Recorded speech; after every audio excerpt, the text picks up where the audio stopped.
My name is Isaac Thornton. I am 70 years old, and just hours after I buried my wife of 45 years, my only son drove me to a deserted country road and left me for dead. He said, "This is where you get out, old man. The house, the business, everything is mine now." He drove away in a cloud of dust, never once looking in his rearview mirror. He thought he had taken everything from me, but he had no idea the papers he signed last week weren't for an inheritance. They were a confession, and he had just triggered the main clause. Before I tell you exactly what I did and how I took back every single thing my wife and I built from the ground up, let me know in the comments where you are listening to this story from. And please hit like and subscribe if you believe true legacy isn't about what you leave to your children, but what you leave inside them. The smell of funeral lilies was still thick in the car, a sweet, cloying scent that mixed with the expensive leather of the Mercedes my son Andre was so proud of. I sat in the passenger seat watching Atlanta's familiar skyline blur past the window, but I wasn't really seeing it. My mind was still at the cemetery, standing over the fresh earth that now covered my Deborah. 45 years. We had built a life, a family, and a successful construction company from nothing but grit and love. Now all that remained was the heavy silence in this car. Andre hadn't said a word since we left. His hands were clenched on the steering wheel, his knuckles white. He was wearing a $1,000 suit, but he didn't look like a man in mourning. He looked like a man who had just closed a hostile takeover. There were no tears for his mother, no comforting words for his father. I glanced over at him, searching for the boy I used to read stories to, the one who promised he would take care of me and his mom when he grew up. But that boy was gone. In his place was a stranger, his jaw set, his eyes fixed on the road ahead as if I were nothing more than cargo he needed to unload. My first flicker of unease began when he exited the main highway, taking a smaller road I didn't recognize. The polished suburbs gave way to weathered, clapboard houses and sprawling empty fields. "Andre, where are we going?"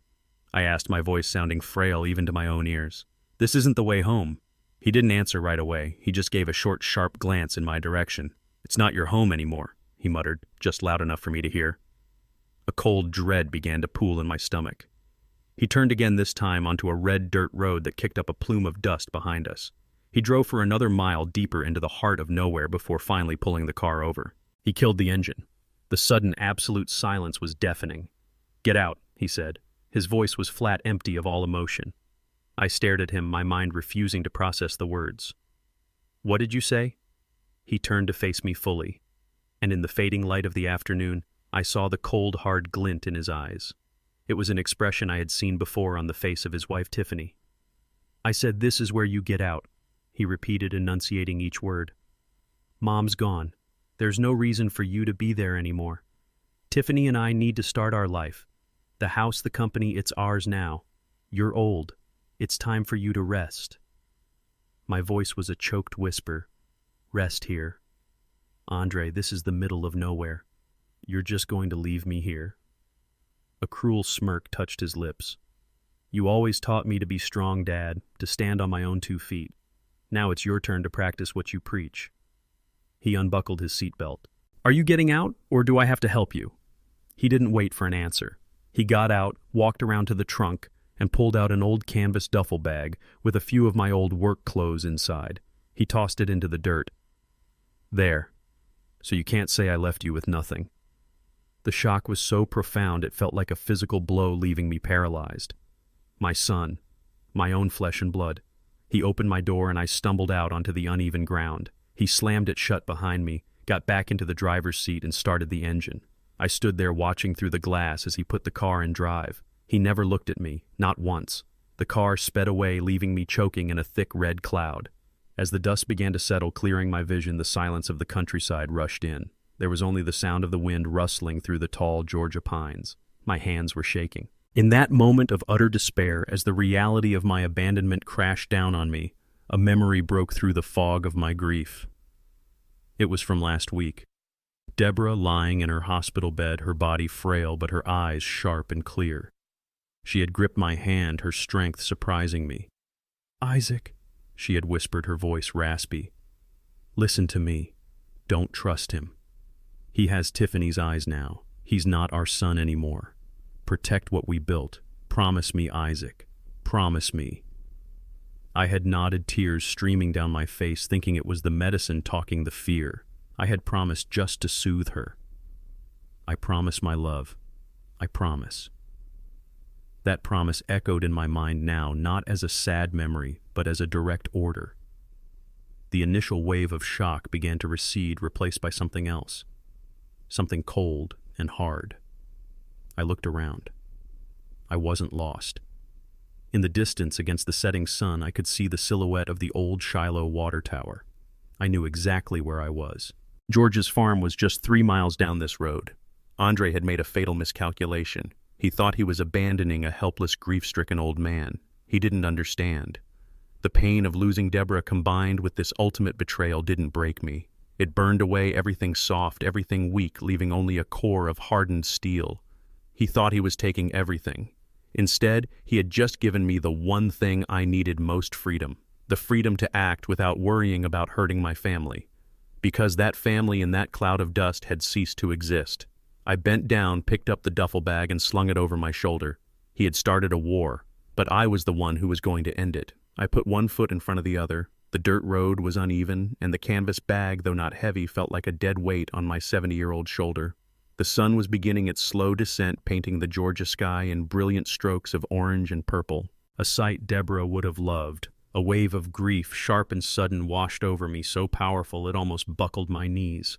For a moment, all I wanted to do was lie down on the side of this road and let the world fade away, to be with her again. But then I saw my son's face in my mind, the cold smirk on his lips as he told me to get out, the way he tossed my belongings into the dirt as if they were trash. And just like that, the sorrow crystallized into something hard and sharp. Anger. It was a cold, clean anger that burned away the tears and cleared my head. It straightened my spine and gave strength to my legs. I was no longer just a grieving husband. I was a soldier on a mission. Every crunch of gravel under my worn-out work boots was a drumbeat. Left, right, left, right. I wasn't wandering aimlessly. I was marching toward the only man I knew I could trust, marching toward the beginning of the end for my son's arrogant little empire. Andre thought he had left me in the middle of nowhere, but he was wrong. He had dropped me right at the doorstep of my new beginning. The air grew cooler as twilight settled in, but I didn't feel the chill. The fire inside me was burning too hot. This wasn't a walk of shame or desperation. This was a pilgrimage. I was walking to honor a promise made to the woman who gave me everything, and I would not fail her. With every step, memories I had long buried began to surface sharp and clear as broken glass. I had been a fool, a blind, sentimental fool. Deborah had seen it. She had tried to warn me, not just on her deathbed, but in countless little ways over the years. I just hadn't wanted to listen. I remembered Andre's 30th birthday. I had given him a small percentage of shares in the company, a gesture of faith, a promise of the future. He didn't thank me. He just asked if the shares came with voting rights. At the time, I told myself it was ambition, that he was eager to learn the business. Now I see it for what it was: greed. Then there was Tiffany. When Andre brought her home for the first time, she had walked through the house we built with our own hands, the home where we raised our son, and the first thing she said was, "This place has good bones. It would look amazing once it's completely gutted and modernized." She said it with a bright, empty smile, as if she were paying us a compliment. Deborah had gone quiet after that. Later that night, she told me, "That woman doesn't see a home, Isaac. She sees an asset." I had defended them both. "He's our son, Debbie. He loves us. She's just young." I made excuses. I told myself I was keeping the peace, but I wasn't. I was a coward. I was avoiding a truth that was too painful to face, that the son we had poured all our love and hopes into had become a stranger, a man who measured his life in square footage and dollar signs. The signs were all there. The way Andre was always pushing to sell off our smaller properties to fund risky high-end condo developments. The way Tiffany would joke about my old truck or Deborah's simple jewelry. Each memory was another stone on my back, another piece of evidence in a trial I had refused to attend. I wasn't just walking away from the man who had abandoned me. I was walking through the wreckage of my own willful blindness. But the past was gone. All I had was the road ahead and a promise to keep. The blindness was gone now. My eyes were wide open. The sun had finally dipped below the horizon, leaving the world in a deep blue twilight when I saw them. Twin beams of light cutting through the dusk, coming up the road behind me. I heard the familiar, comforting rattle of an old Ford engine, a sound I knew as well as my own heartbeat. I stopped walking and turned as the old pickup truck slowed to a halt beside me. The passenger window rolled down with a weary squeak, and I saw the familiar, time-worn face of George Carter. We called him Pops. He had been the first man I ever hired and the best friend I ever had. He looked at me, his eyes full of a deep sadness and a quiet anger. He didn't ask what happened. He didn't seem surprised at all. "Evening, Isaac," he said, his voice a low rumble. "Figured you might be out this way. Get in." I opened the heavy door and climbed into the cab, the familiar scent of old tools and coffee filling my lungs. I sank into the worn fabric of the seat, a wave of exhaustion washing over me. As he put the truck in gear and we started moving, I finally found my voice. "How did you know George?" He kept his eyes on the road, his large hands steady on the wheel. "Deborah called me," he said simply. "Last week, from the hospital. She told me she had a bad feeling about what Andre might do after the funeral. She made me promise I'd come looking for you if you didn't call me by sundown." He shook his head slowly. "That woman was always 2 steps ahead of everybody else. Looks like she was right as always." And in that moment, I knew I wasn't alone. Deborah's love was still protecting me even from beyond the grave. The sun had finally dipped below the horizon, leaving the world in a deep blue twilight when I saw them. Twin beams of light cutting through the dusk coming up the road behind me. I heard the familiar, comforting rattle of an old Ford engine, a sound I knew as well as my own heartbeat. I stopped walking and turned as the old pickup truck slowed to a halt beside me. The passenger window rolled down with a weary squeak, and I saw the familiar, time-worn face of George Carter. We called him Pops. He had been the first man I ever hired and the best friend I ever had. He looked at me, his eyes full of a deep sadness and a quiet anger. He didn't ask what happened. He didn't seem surprised at all. "Evening, Isaac," he said, his voice a low rumble. "Figured you might be out this way. Get in." I opened the heavy door and climbed into the cab, the familiar scent of old tools and coffee filling my lungs. I sank into the worn fabric of the seat, a wave of exhaustion washing over me. As he put the truck in gear and we started moving, I finally found my voice. "How did you know George?" He kept his eyes on the road, his large hands steady on the wheel. "Deborah called me," he said simply. "Last week, from the hospital. She told me she had a bad feeling about what Andre might do after the funeral. She made me promise I'd come looking for you if you didn't call me by sundown." He shook his head slowly. "That woman was always 2 steps ahead of everybody else. Looks like she was right as always." And in that moment I knew I wasn't alone. Deborah's love was still protecting me even from beyond the grave. George's house was small and smelled of sawdust and strong coffee. It was a simple place, but it was warm and it was safe. He led me to the kitchen and pulled out a sturdy wooden chair at the table, the same table where he and I had planned the early days of the company over 30 years ago. He didn't fuss over me or bombard me with questions. He just poured me a mug of black coffee, hot and strong the way I've always liked it. The warmth of the mug seeped into my cold, trembling hands. For the first time since leaving the cemetery, I felt like I could finally breathe. I took a long sip of the coffee, letting the bitter heat chase away some of the chill that had settled deep in my bones. We sat there in comfortable silence, 2 old friends who didn't need words to understand the depth of the betrayal that had just occurred. In that quiet kitchen, surrounded by a lifetime of shared history and unspoken loyalty, I wasn't a homeless old man. I was Isaac Thornton, and I was home. I took another sip of the hot coffee, the steam warming my face. George sat across from me, his presence a silent, sturdy anchor. He didn't rush me, he just waited. Finally, I cleared my throat and began to speak, my voice low. "It wasn't what he did today, George. That was just the end of it. The real moment, the thing that broke everything, happened last Tuesday." I closed my eyes and I was right back there, in the sterile, quiet room of the hospice. The only sounds were the soft, rhythmic beep of the heart monitor and Deborah's shallow breathing. She was asleep, her face so pale against the white pillow. She looked peaceful, but I knew she was in pain. I had just stepped out for a moment to speak with the doctor. When I came back, Andre was standing by the window looking out at the parking lot. Tiffany was standing near the foot of the bed, and she was on her phone. She wasn't whispering. She was talking in a bright, cheerful voice, the kind of voice you use to discuss brunch plans, not to stand vigil at a deathbed. "I'm telling you," she said into her phone, The whole back of the house has to be opened up. We can put in floor-to-ceiling glass doors. It will completely change the energy of the place." I froze in the doorway, hidden in the shadows of the hall. I couldn't believe what I was hearing. "Yes, a total gut job," she continued, gesturing with her free hand. "We'll get rid of all that dark, heavy wood paneling your father-in-law loves so much. I'm thinking Italian marble in the master bath and a completely new kitchen. As soon as this is, all over, we can have the contractors in here within a week." I looked at my son, Andre, standing by the window. He heard every word. He had to have heard it. But he didn't move. He didn't turn around. He didn't tell his wife to show some respect for his dying mother. He just kept staring out that window as if he were a million miles away. In that instant, something inside me died. The part of me that had held out hope for my son, the part that had made excuses for him for years, it just turned to ice. He wasn't just letting Tiffany disrespect his mother. He was her accomplice. They weren't waiting for Deborah to die. They were just waiting for her to get out of the way. I didn't say anything. I just backed away from the door, my heart a cold, heavy stone in my chest, and walked back down the hall.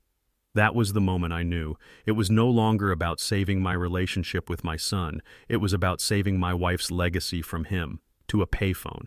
I didn't call from my cell. I didn't want any record of it. I called the sharpest lawyer I knew of, a young, brilliant woman named Amina Okoro. I told her I needed to see her urgently, that it was a matter of the utmost importance regarding my estate and the future of my company. When I sat down in her office that afternoon, I didn't waste time. I laid it all out. I told her about Andre, about Tiffany, about what I had overheard. I told her I needed to protect Deborah's legacy, but I couldn't just write Andre out of the will. He would contest it, drag my wife's name through the mud for years, and drain the company's resources fighting it. No, I needed something cleaner, something permanent. Amina listened without saying a word, her expression unreadable. When I finished, she just nodded slowly. She told me about something called a springing trust and a rarely used corporate bylaw provision. We spent the next 3 hours crafting it. We called it the Faithless Clause. It was a poison pill buried deep within the original corporate charter of Thornton & Sons Construction, a company I had founded with Deborah as my equal partner. The clause stated that in the event of a founding partner's incapacitation or death, if the designated heir, Andre, committed an act of gross negligence or moral turpitude that harmed the company's reputation or the founder's well-being, full and irrevocable control of all company assets and personal properties tied to the business would be immediately transferred to a pre-established trust. The trigger was the key. It couldn't be subjective. It had to be a concrete, verifiable action. 2 days later, Amina had the documents ready. It was a thick stack of papers, mostly boring corporate updates and tax filings. But buried in the middle was the activation paperwork for the Faithless Clause and the legal formation of the Deborah Thornton Legacy Trust. I brought the papers to Andre at the hospital. I told him my mind was foggy with grief, that the lawyers said we needed to update some administrative files to make the transition smoother when the time came. I told him it would give him temporary authority to manage things so I could focus on his mother. He didn't even read them, George. He just glanced at the top page, saw the words "Power of Attorney," and signed every single page Tiffany pointed to. He thought he was seizing power. He thought he was outsmarting his grieving old father. But all he did was load the gun, cock the hammer, and hand it to me. All that was left was for him to pull the trigger. And today, when he left me on that road, that's exactly what he did. He didn't just abandon his father. He legally disinherited himself with his own signature. While I was taking my first steps toward justice, my son and his wife were celebrating their victory. The front door of the house I had built, the one with the oak tree Deborah and I planted as a sapling in the front yard, was wide open. A locksmith was just finishing installing a new shiny brass lock set. Andre stood on the porch, arms crossed, watching the man work. Tiffany was already inside her heels, clicking loudly on the hardwood floors that I had laid and finished myself. She was holding a glass of champagne in one hand and a tape measure in the other. "It's done," the locksmith said, handing Andre a set of new keys. Andre paid the man in cash, a $100 bill pulled from a thick money clip, and dismissed him without a word. He walked inside, locking the door firmly behind him. The sound of the deadbolt sliding home echoed through the house. It was a sound of finality, a declaration of ownership. He found Tiffany in the living room, holding the tape measure up against the fireplace mantel. "This whole wall has to go," she announced, taking a sip of her champagne. "We can create a much more open concept, and this old brick is so dated." Andre came up behind her, wrapping his arms around her waist. He kissed her neck. "Whatever you want, my love," he murmured. "It's all ours now. We can do whatever we want." She turned in his arms, her eyes shining with a greedy light. "Finally," she breathed. "I can't believe it's finally ours. I feel like I can breathe for the first time. No more of his gloomy presence, no more of your mother's old-fashioned taste." Andre's smile was smug. "I told you it would be easy. He's an old man lost in his grief. He signed those papers without a second thought. He practically handed it all to us on a silver platter." Tiffany laughed, a high, sharp sound that didn't belong in that house. "To us," she said, raising her glass, "the new king and queen of the castle." They clinked their glasses together, the sound sharp and brittle in the quiet house. They were so confident, so sure of their victory. They had no idea they were just ghosts haunting a property that no longer belonged to them. They were celebrating in a tomb and they didn't even know it. Andre refilled their champagne glasses, a self-satisfied grin spreading across his face. "Did you see his face when I told him to get out?" he asked, his voice dripping with condescension. Complete and utter shock, like a lost puppy. For a man who built an empire, he really is clueless about how the world works now. Tiffany took a delicate sip from her flute. "He's from a different era, darling, an era of handshakes and honor. He wouldn't know a legal loophole if it bit him." "It's almost sad, really." She didn't sound sad at all. She sounded thrilled. "What do you think he's doing right now?" she mused, a cruel little smile playing on her lips. "Probably sitting on a rock somewhere feeling sorry for himself. He'll find his way to a shelter or a church eventually. Old people are resilient like that." Andre chuckled. "He's George's problem now. I'm sure he'll go crying to his old buddy. Let them reminisce about the good old days while we enjoy the future." He gestured around the room. "And this future is going to be spectacular. First thing Monday, I'm calling the brokers. We're liquidating the heavy machinery division. It's slow, low-margin work. The real money is in luxury real estate development, Tiffany. High rises, exclusive gated communities. That's the Thornton & Sons brand now." "Thornton and daughter-in-law sounds better," she corrected him smoothly. "I've already got a list of designers and architects I want to meet with. This house is just the beginning. It'll be our showpiece. I want it featured in Architectural Digest. And it will be," Andre promised. "Everything you want. We've earned it.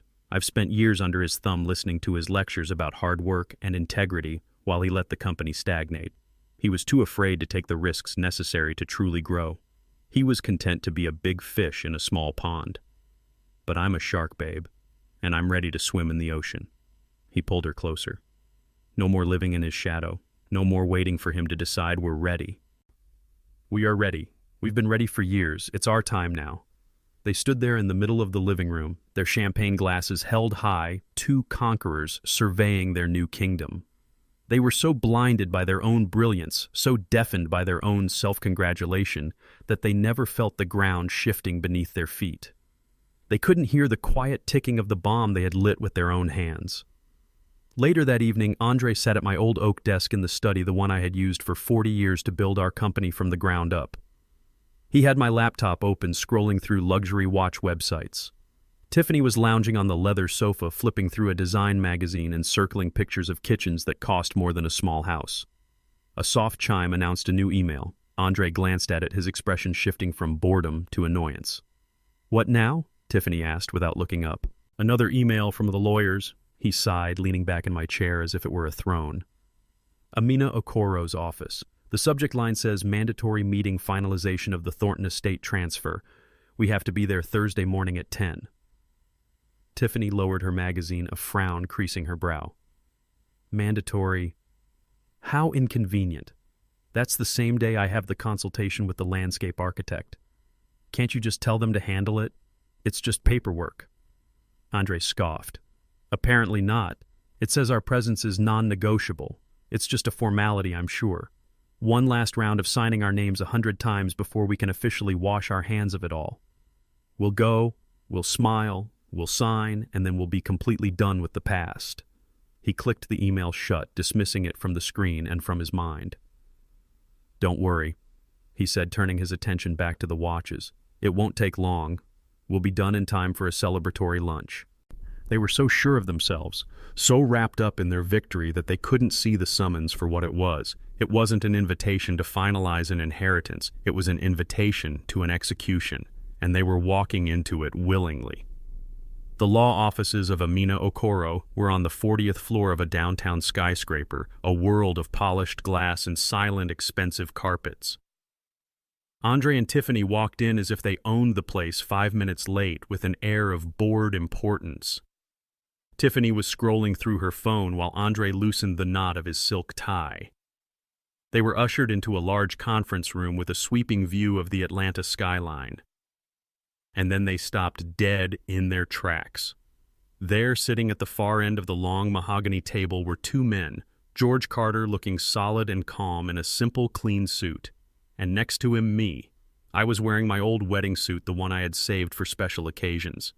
It was perfectly pressed. I wasn't the disheveled old man they had left on the side of the road. I was Isaac Thornton, founder and chairman of Thornton & Sons Construction.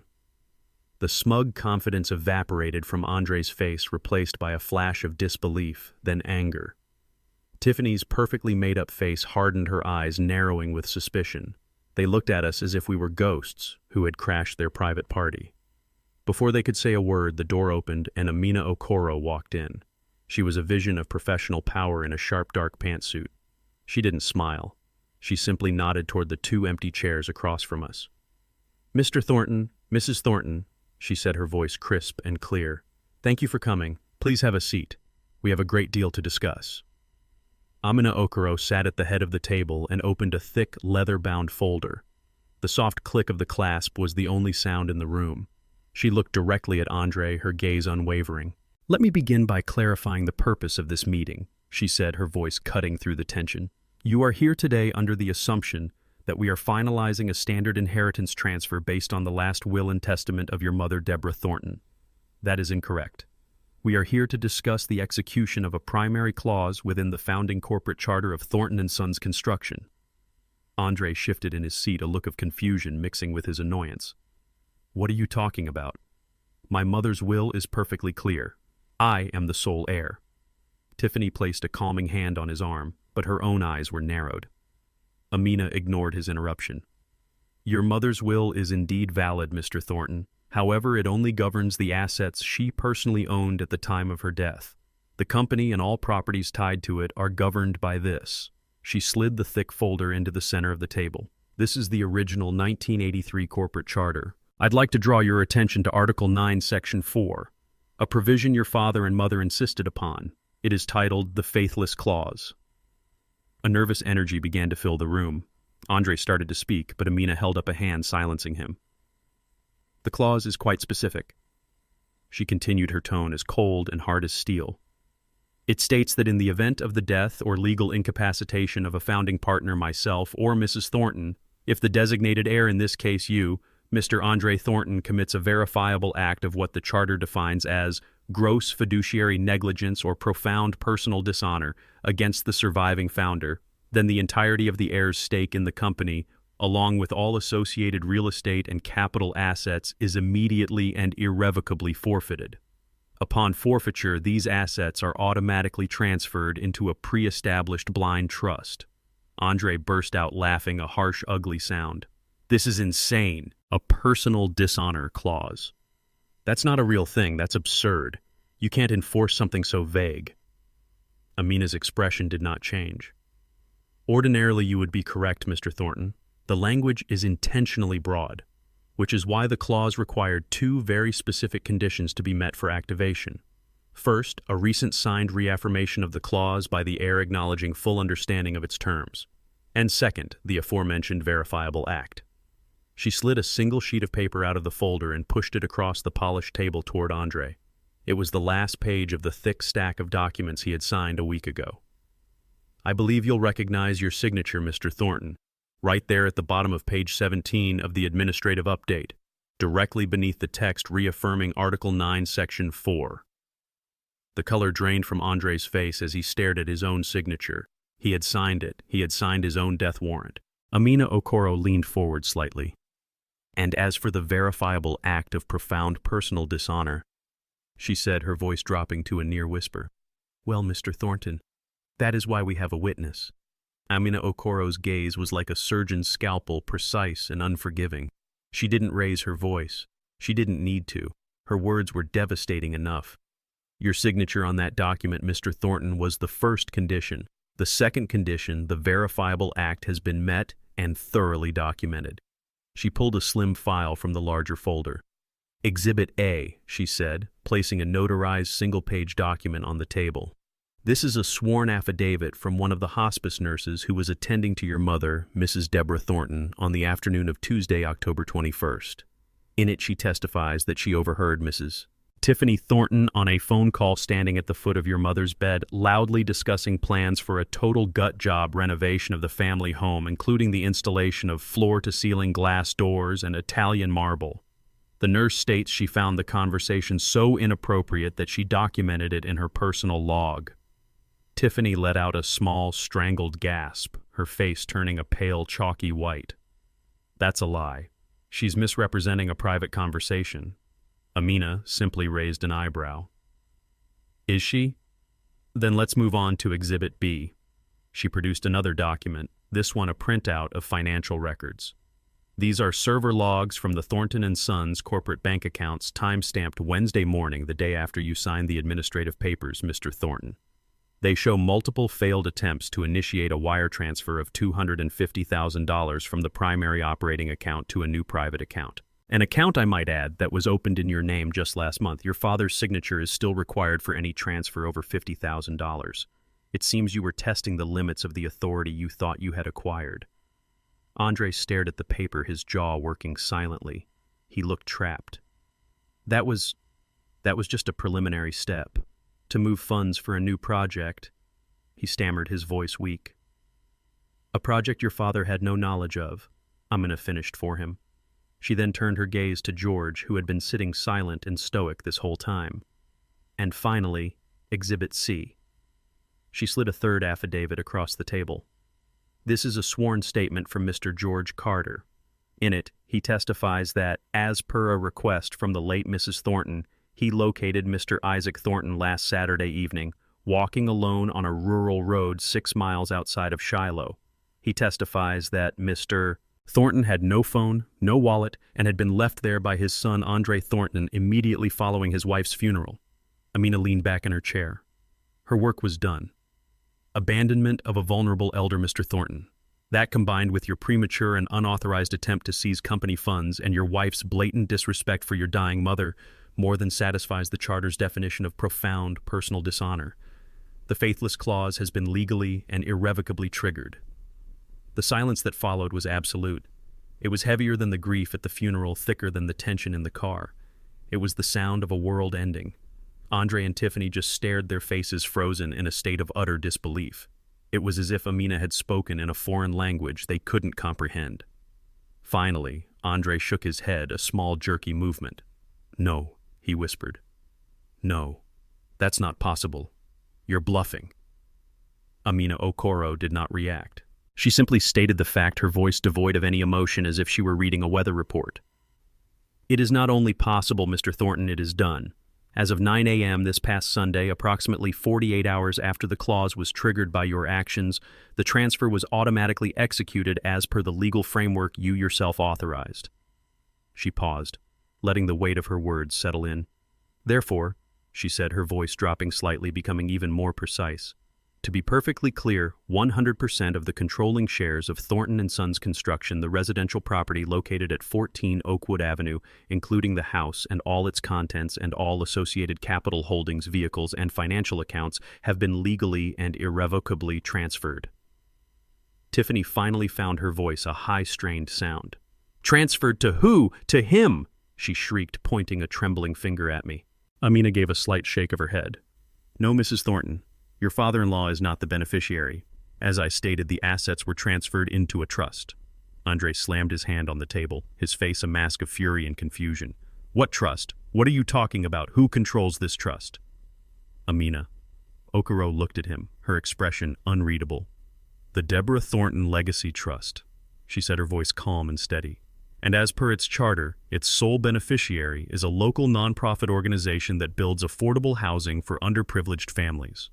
The room erupted. Andre shot to his feet, his chair scraping violently against the floor. His face was blotchy and red, a mask of pure rage.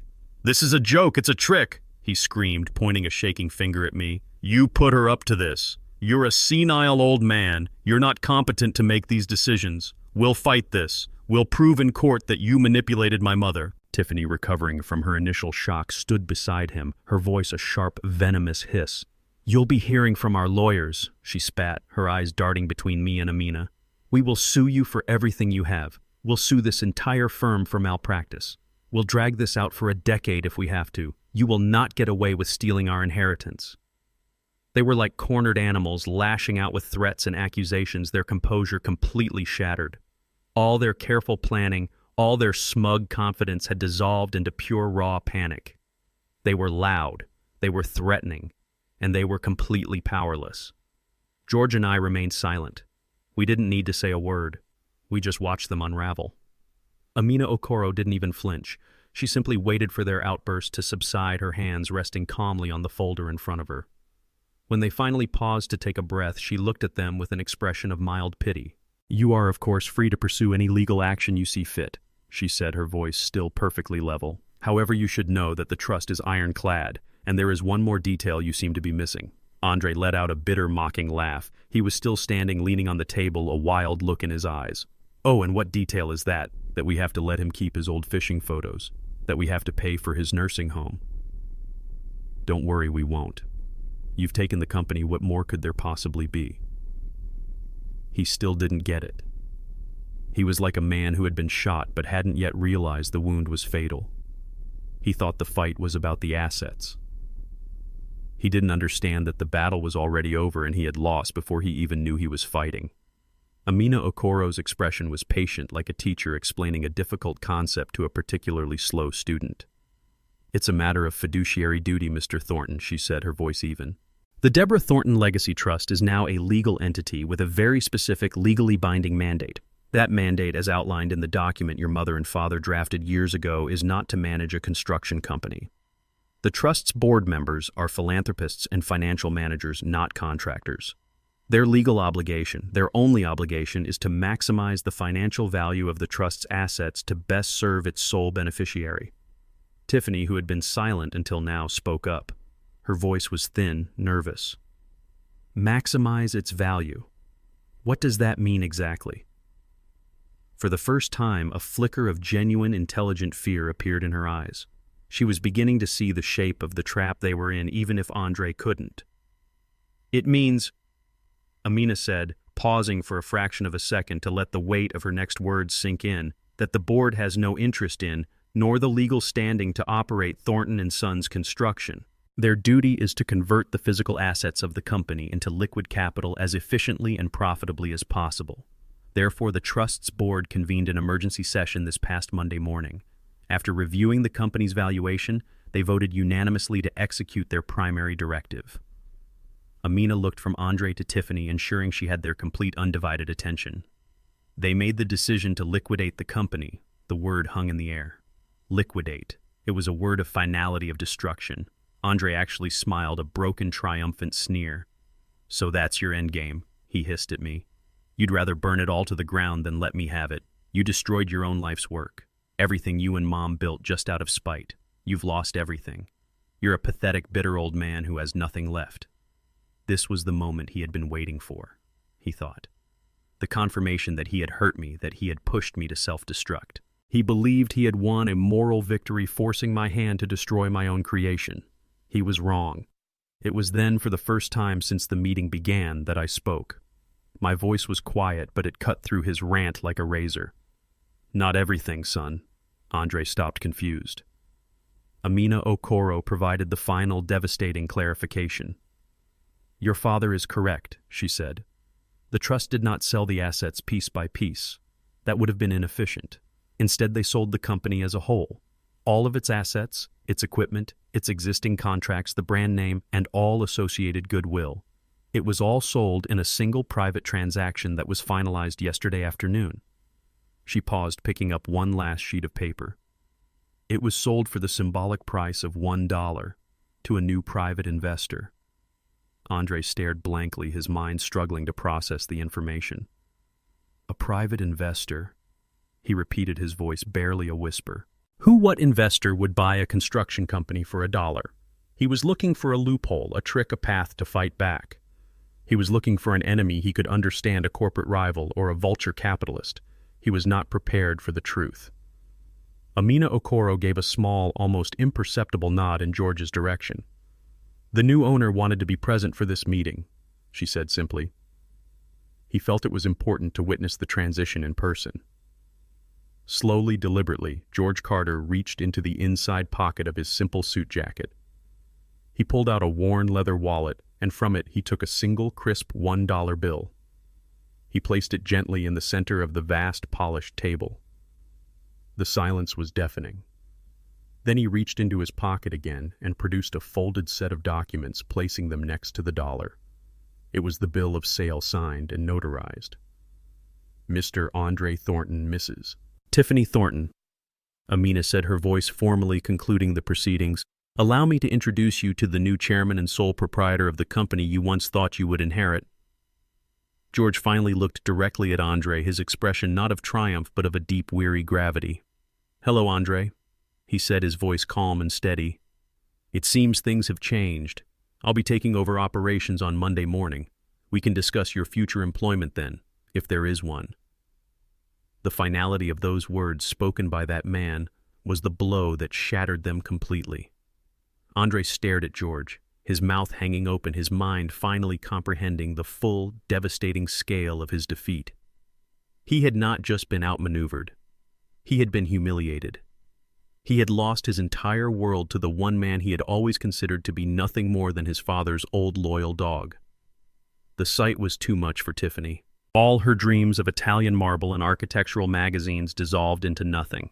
The future she had so carefully and cruelly planned vanished in an instant. A strangled sob escaped her lips. Her eyes rolled back in her head and she crumpled to the floor in a dead faint, her expensive designer dress pooling around her on the $1,000 carpet. Andre didn't even seem to notice. He didn't rush to his wife's side. He didn't call for help. The fight had completely drained out of him, leaving behind a hollowed-out shell. He sank back into his chair, his body limp, his face slack with shock. He stared at the $1 bill on the table, the symbol of everything he had lost. He looked like a man who had just witnessed his own ghost. I felt no joy in that moment, no triumph, just a profound, aching sadness for the son I used to know, the boy who had been lost so long ago to greed and arrogance. Amina Okoro stood up, gathering her files. I believe our business here is concluded, she said quietly. Perhaps someone should call for medical assistance.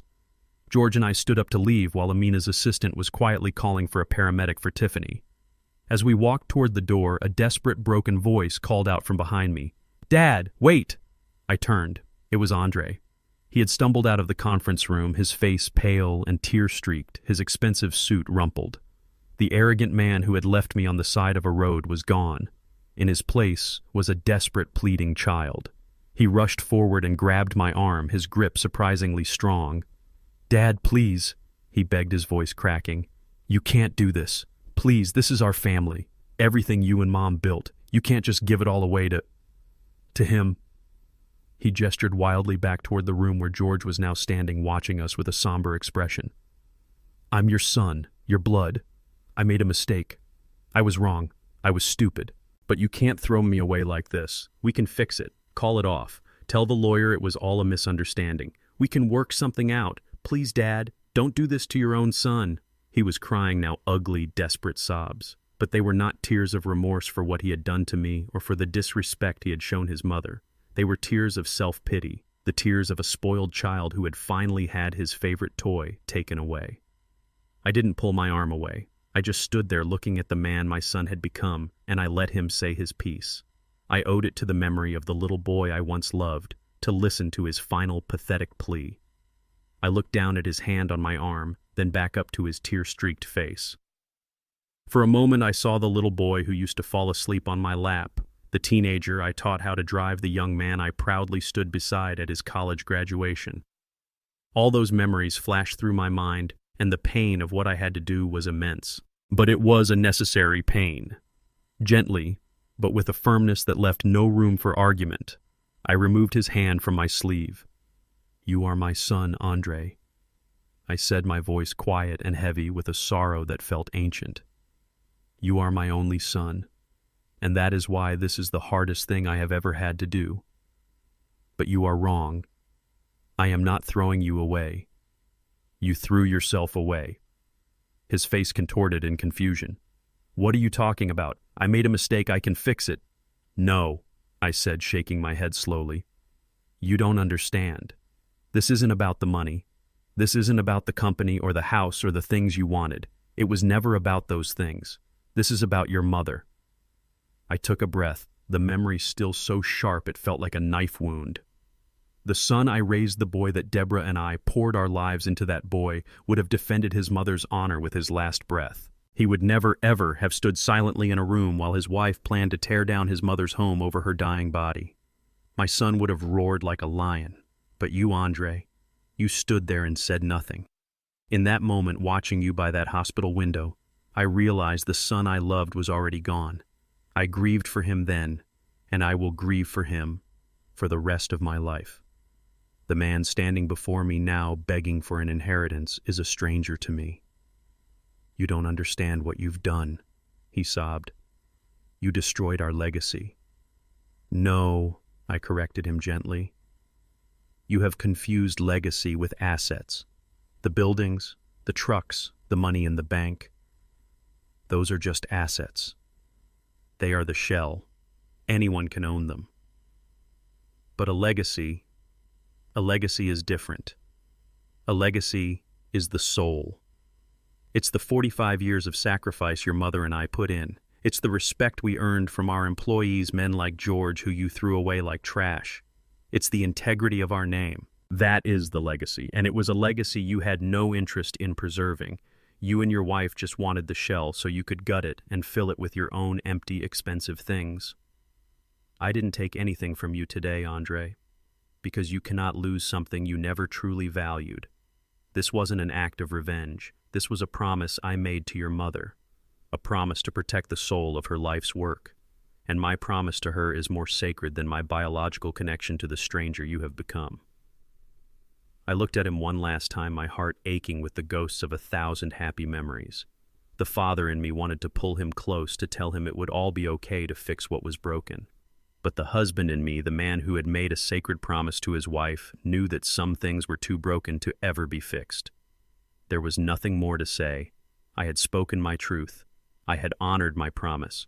I turned my back on him, on the ruin he had made of our family, and I walked away. I didn't look back. I couldn't. Each step felt heavy, as if I were walking away from a gravesite, and in a way I was. I was burying the hope I had carried for my son for over 40 years. George was waiting for me at the end of the long hallway by the elevators. He didn't say a word.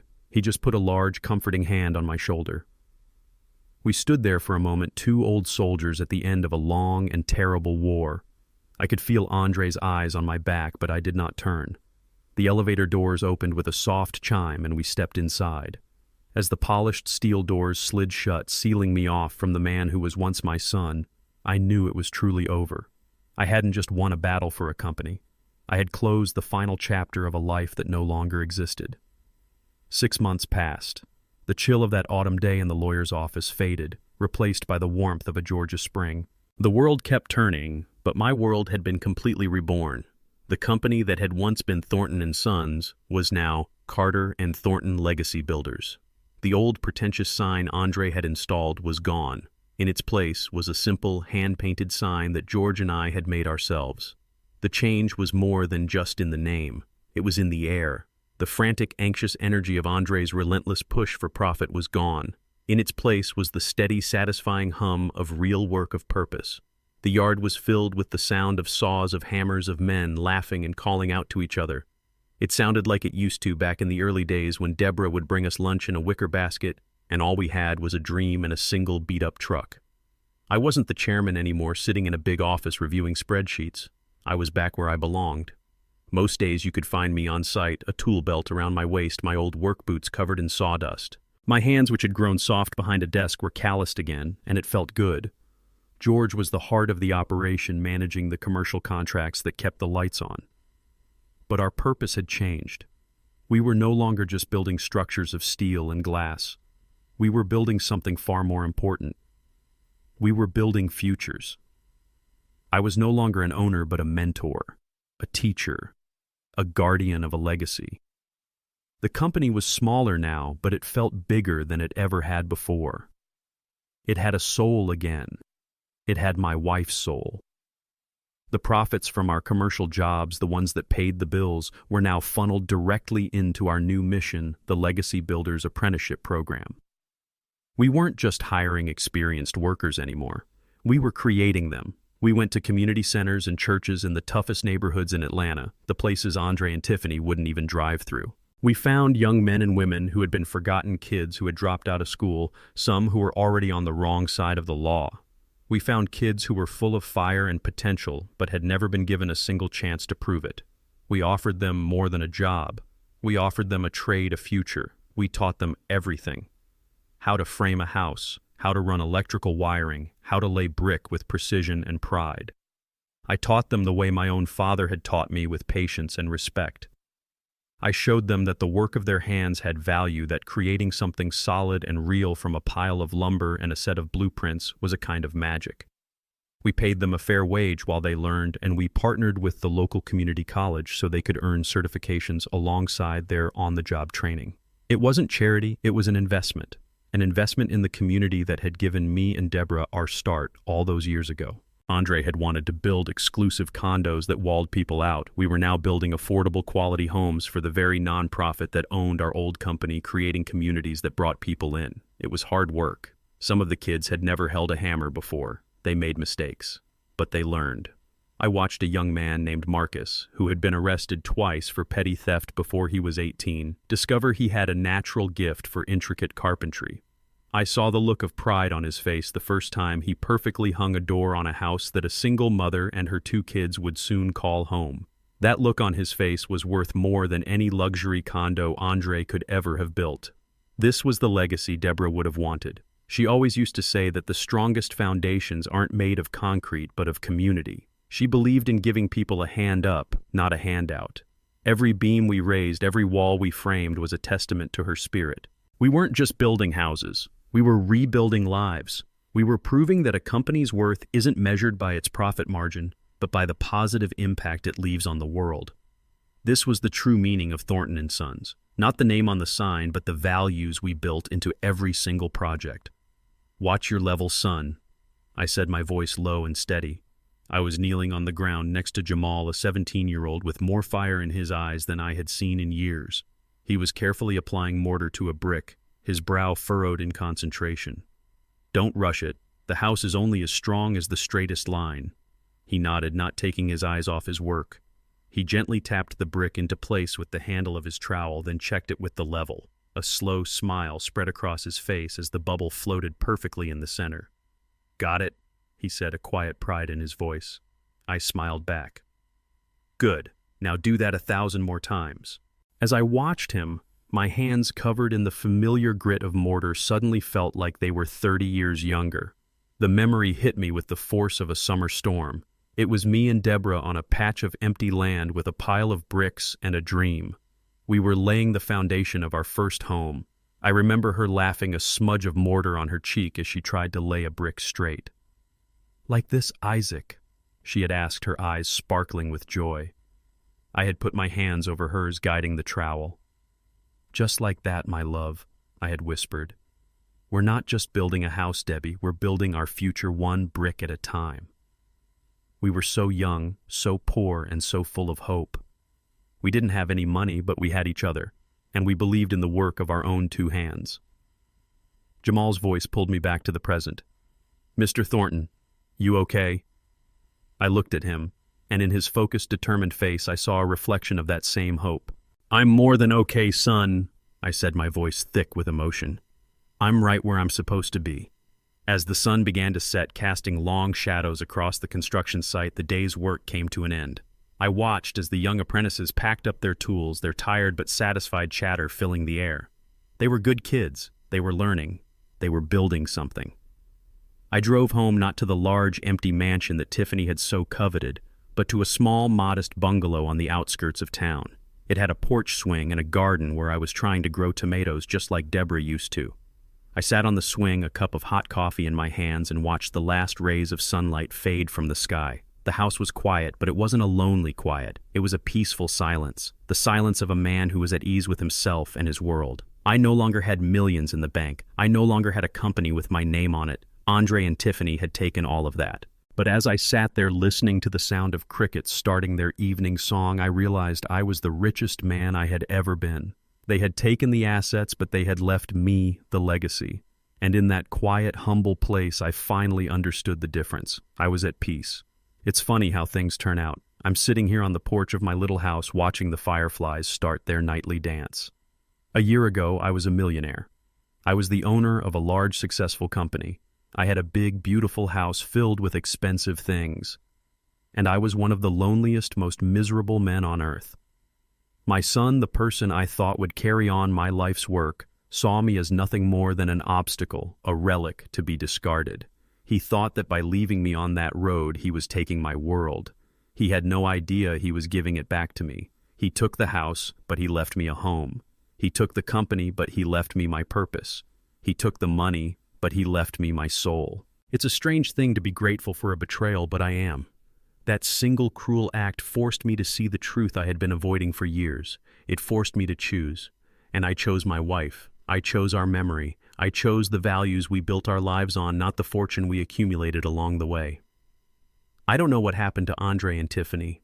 After that day in the lawyer's office, they vanished. I heard they moved out of state, that they're struggling. A part of me, the father, feels a pang of sadness for that. But the man I am today knows that their path is their own. They made their choices. They valued things over people. They valued greed over love. And they are now living in the empty house they built for themselves. My house is small, but it's full of peace. It's full of the quiet satisfaction of a day's hard work.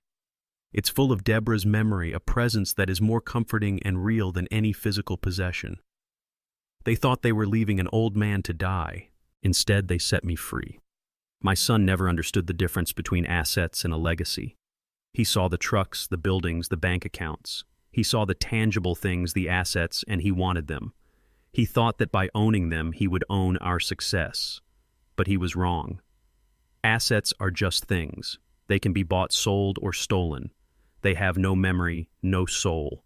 A legacy is something else entirely. A legacy is invisible. It's the reputation you build, the respect you earn, the lives you touch. It's the feeling you leave behind in people's hearts. Our legacy wasn't in the Thornton & Sons sign. It was in the way we treated our employees. It was in the quality of our work. It was in the promise we made to each other to build something that would last, something that had integrity. Andre and Tiffany wanted to inherit the assets, gut them, and sell them off. They wanted to erase the legacy and replace it with a brand. I couldn't let that happen.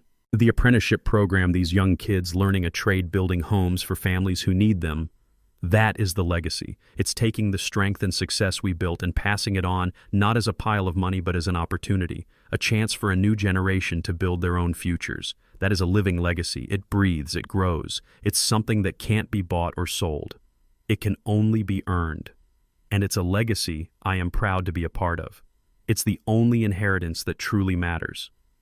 So this is my story. It's not a story about revenge. It's a story about reclamation, reclaiming a purpose, reclaiming a promise, reclaiming a life.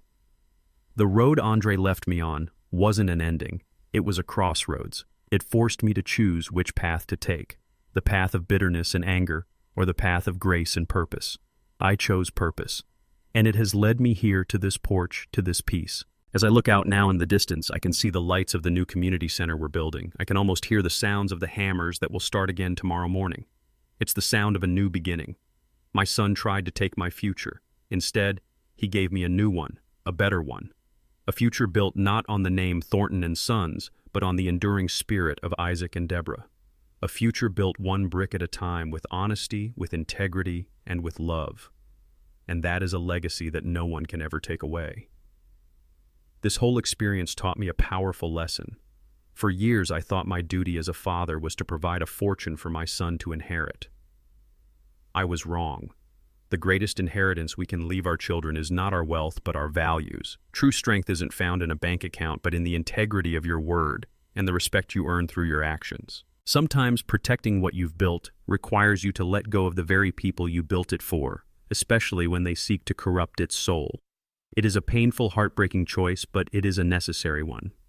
If this story resonated with you, please like this video and subscribe to our channel for more stories of life loss and the true meaning of legacy.